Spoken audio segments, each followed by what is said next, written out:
আসসালামু আলাইকুম রহমতুল্লাহি ওবরাকাতু। ওয়েলকাম মিনাসার ইউটিউব চ্যানেলে।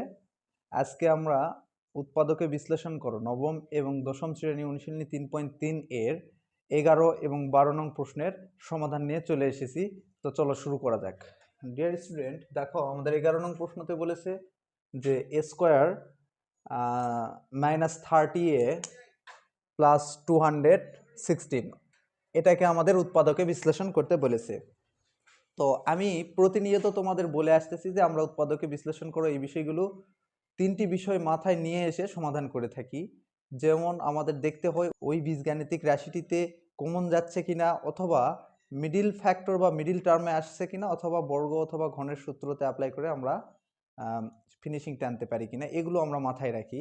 তো দেখো এই ম্যাথটা আমাদের মিডিল টার্মে পড়েছে। দেখো এ স্কোয়ার -30a প্লাস 216, এটা আমাদের মিডিল টার্মে পড়েছে। তো এটা চিনব কিভাবে? আমি তোমাদের পূর্বের ক্লাসটিতে বলেছিলাম যে আমাদের এটা চেনার উপায় হলো যে প্রথম পদে চলকের যে পাওয়ারটা থাকবে, দ্বিতীয় পদের চলকে তার অর্ধেক পাওয়ার থাকবে এবং শেষে একটা সংখ্যা থাকবে, এবং শেষের ওই সংখ্যাটি ভেঙে আমরা যদি মিডিল পদটা মিলাতে পারি তাহলে এটা আমাদের মিডিল টার্মের ভিতরে পড়ে। মিডিল ফ্যাক্টরের আমাদের যে ম্যাথগুলো আছে এখানে, মিডিল ফ্যাক্টরের এই ম্যাথগুলো আমরা তিনটি ধাপে শেষ করে থাকি। আমাদের প্রথম ধাপটা কি আমাদের মনে আছে? প্রথম ধাপটা আমাদের কি?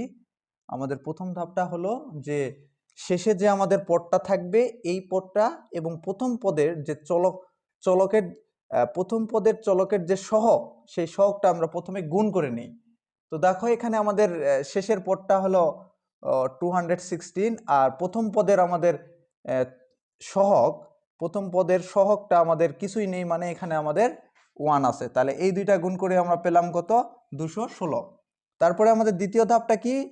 দ্বিতীয় ধাপটা হলো এই যে প্রথম পদে যে 216কে পেলাম, এই 216কে আমাদের এমন দুটি সংখ্যা দিয়ে ভাঙাতে হবে যেন ওই দুইটা সংখ্যা আবার আমাদের যোগ অথবা বিয়োগ করে আমরা যেন মাঝখানের যে -13 আছে এটা আমরা মেলাতে পারি। এটাই হলো মিডিল টার্ম বা মিডিল ফ্যাক্টর, এছাড়া কিছুই না।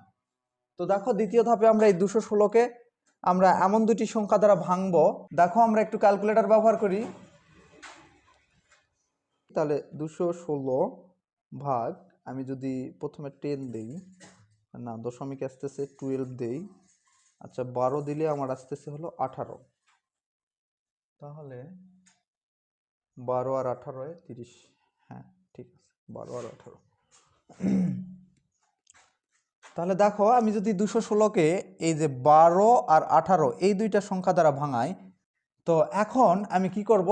এই মাঝখানেরটা এখানে আমি যেটা পেলাম সেটা দিয়ে আর কি মিলে লিখবো। যেমন দেখো আমি যদি এখানে -12 আর -18 যোগ করি তাহলে আমার -13 হয়ে যাচ্ছে। তো দ্বিতীয় ধাপে এসে এই সংখ্যাটাকে এমন দুইটা সংখ্যা দ্বারা ভাঙালাম, এই দুইটা সংখ্যা যোগ অথবা বিয়োগ করে আমার -13টা মেলে। তো দ্বিতীয় ধাপ থেকে আমার লেখা শুরু করতে হয়। তো প্রথম পদটা আমার ঠিকই থাকবে, কোনো পরিবর্তন নেই। তারপরে দেখো আমার এখানে কি কি পেলাম? আমি -12 পেলাম, আর এর সাথে যেহেতু এ আছে এটা এখানে বসাই দিব, আর একটা কি পেলাম? -18। আচ্ছা, তারপরে আমাদের শেষের পদটাও যা আছে তাই থাকবে। এখন তৃতীয় ধাপে আমি বলেছিলাম যে তৃতীয় ধাপে আমাদের কমন নিতে হবে। কি নিতে হবে? কমন নিতে হবে। কমন নিতে হবে, এটা তো তোমরা জানোই কমন কিভাবে। এখানে দুইটা পদের মাঝে তোমরা কমন নিবা আর এখানে এটা দিয়ে দিবা। এখন দেখো এখানেও এ আছে, এখানেও এ আছে, তাই আমি এটা কমন নিলাম। আর কমন অর্থ আমি কি বলেছিলাম? ভাগ করা। যেমন দেখো এ স্কোয়ারকে এ দ্বারা কাটাকাটি করলে এই যে এই থাকে, এই সে এখানে আমরা লিখবো। আবার দেখো 12a কে যদি আমরা এখানে 12a কে মনে করো সাপোজ আমি এই এ দ্বারা ভাগ করলাম, তাহলে এ কেটে যায় আমার কি থাকবে? অনলি 12 থাকবে। তাহলে এখানে -12। তারপর এখান থেকে আমি মাইনাস কমন নিলাম, 18 কমন নিলাম। তাহলে -18 কমন নিলে দেখো আমার শুধু থাকবে এখানে 18, আর 18-কে ভাগ করলে 18 কেটে গিয়ে শুধু এ থাকবে, প্লাসে মাইনাস আমার মাইনাস, আর 18 দিয়ে 216কে ভাগ করি আমার 12 হবে।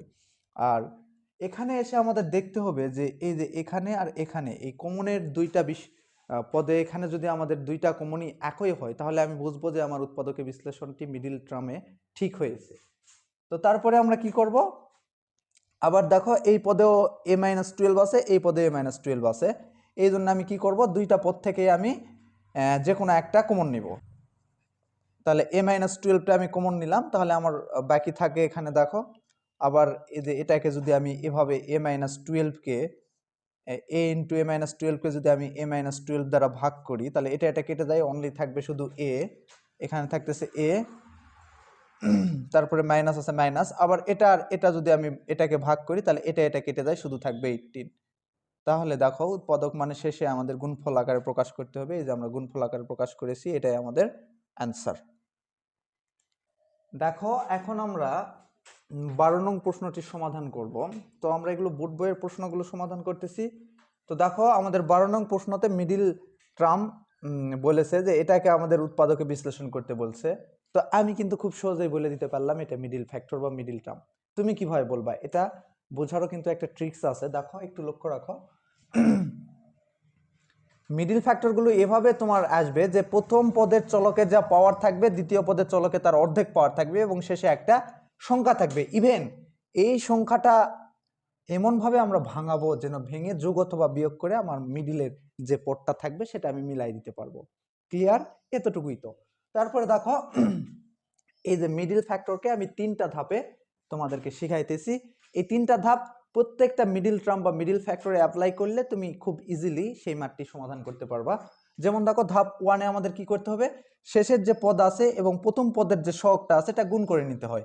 তো শেষের পদ এখানে আমি কত দেখতেছি? 2, তাহলে 2 আর এর সাথে গুণ করব প্রথম পদের সহগটা।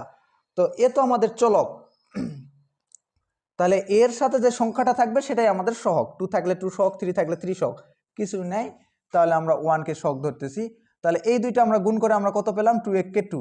দ্বিতীয় ধাপে এসে এই 2কে আমাদের এমনভাবে ভাঙাতে হবে যেন যে দুটা সংখ্যা দ্বারা ভাঙাবো সেই দুইটা সংখ্যা দ্বারা যোগ অথবা বিয়োগ করে আমি মাঝখানের a টু দি পাওয়ার 4 মাইনাসের a টু দি পাওয়ার 4টা মেলাতে পারি। তো দেখো আমি 2কে যদি এভাবে ভাঙাই 2 কে 2, এছাড়া তো আর কোনোভাবে ভাঙানো যাচ্ছে না। তাহলে এই 2টা যদি আমি মাইনাসের নিই আর 1টা যদি আমি প্লাসের নিই, তাহলে দেখো -2 থেকে +1 যদি আমি বাদ দেই, এই যে দেখো আমি একটু বুঝাই দিচ্ছি, এই যে দেখো তাহলে কিন্তু আমাদের -1 চলে আসতেছে। তাহলে দ্বিতীয় ধাপে আমরা এই 2কে এমন দুইটা সংখ্যা দ্বারা ভাঙালাম, ওই দুইটা সংখ্যা যোগ অথবা বিয়োগ করে আমাদের -1টা চলে আসলো। তো সেটাই আমি এখন লিখবো। দেখো দ্বিতীয় লাইনে লিখতে গেলে মিডিল টার্মের প্রথম পদ আর শেষের পদের কোনো পরিবর্তন হয় না, এটা যা আছে তাই রেখে দিব। এই যে মাঝখানে মেলানোর জন্য যে দুটো সংখ্যা পেলাম আর কি, সেগুলো আমরা লিখে ফেলি। ওকে, দেখো এখানে আমরা দ্বিতীয় লাইনে কি করলাম? প্রথম পদটার শেষের পদটাকে ঠিক রেখেছি, আর এই যে আমরা এখানে যে -2a4টা নিয়েছি আর একটা +a4 নিয়েছি, তাহলে -2a4 থেকে +a4টা বাদ দিলে আমাদের -a4টা হয়, আর -2টা আমরা এখানে লিখে ফেললাম। তো দেখো দ্বিতীয় ধাপে আমাদের এই দ্বিতীয় ধাপটাই কিন্তু মেন, এইটুকু আমাদের লেখাটাই কিন্তু মেন। এইটুকু যদি আমরা লিখতে পারি তাহলে আমরা মিডিল ফ্যাক্টর বা মিডিল টার্মটা সমাধান করতে পারবো। এখন দেখো আমাদের তৃতীয় ধাপে এসে কি করতে হবে? কমন নিতে হবে, অর্থাৎ এই দুইটা পদ আর এই দুইটা পদের মধ্যে আমাদের কমন নিতে হবে। তো দেখো এখানে যদি আমি a4 আছে, a টু দি পাওয়ার 8 এর ভিতরে a4 আছে, a4 কমন নেই, তাহলে এই যে a4 R a to the পাওয়ার 8 কেটে আমার a4 হবে, আবার মাইনাস মাইনাস, আবার যদি আমি a4 আর a4 কেটে দেই শুধু থাকবে আমার 2। তারপরে দেখো এই দুইটা পদের মধ্যে যদি আমি এই যে a4 এর সাথে কিছু নেই মানে 1, আমি যদি 1টা কমন নেই তাহলে এখানে আমার থাকতেছে হলো এই যে দেখো a4 কে যদি আমি 1 দ্বারা ভাগ করি তাহলে a4ই হচ্ছে, প্লাসে মাইনাসে আমাদের মাইনাস, আবার 1 দ্বারা 2 কে ভাগ করলে আমাদের 2ই হচ্ছে। তো দেখো আমি যখন বুঝতে পারবো যে আমার এই যে এখানে আর এখানে দুইটা একই থাকবে, তাহলে আমার মিডিল ফ্যাক্টরটি সঠিক হয়েছে। এখন দেখো এই পদেও আমার a টু দি পাওয়ার 4 - 2, এই পদেও আমার a টু দি পাওয়ার 4 - 2 আছে, তাই দুইটার থেকে আমি একটা কমন নিলাম, a to the power 4 - 2 common নেওয়ার পর তাহলে দেখো কমন অর্থ আমি বলেছিলাম যে ভাগ করা, তাহলে a4 into a to the power 4 - 2কে যদি আমি a4 - 2 দ্বারা ভাগ করি, কেটে যায় আমার শুধু থাকতেছে a টু দি পাওয়ার 4। আবার সেমভাবে এটা কেটে যায়, শুধু থাকবে আমার 1। তো দেখো উৎপাদক মানে আমি বলেছিলাম যে গুণফল আকারে প্রকাশ করা, এই যে আমি গুণফল আকারে প্রকাশ করে ফেললাম উত্তরের লাইনটিতে। তো এটাই আমাদের অ্যান্সার। এতক্ষণ আমাদের সাথে থাকার জন্য আপনাদেরকে অসংখ্য ধন্যবাদ। আমার মিনহাজ স্যার ইউটিউব চ্যানেলটি সাবস্ক্রাইব করে পাশে থাকা বেল আইকনটি বেজে দিন, যাতে করে আপনি ইংরেজি এবং গণিতের উপর খুব সহজ সুন্দর সুন্দর ক্লাস ভিডিওগুলো পেতে পারেন। আর প্রতিনিয়ত পূর্বের ন্যায় আমি আপনাদের জন্য আবারও একটি দাওয়াত নিয়ে এসেছি, সেটা হলো আমাদের অবশ্যই দৈনিক 5 ওয়াক্ত সালাত আদায় করতে হবে।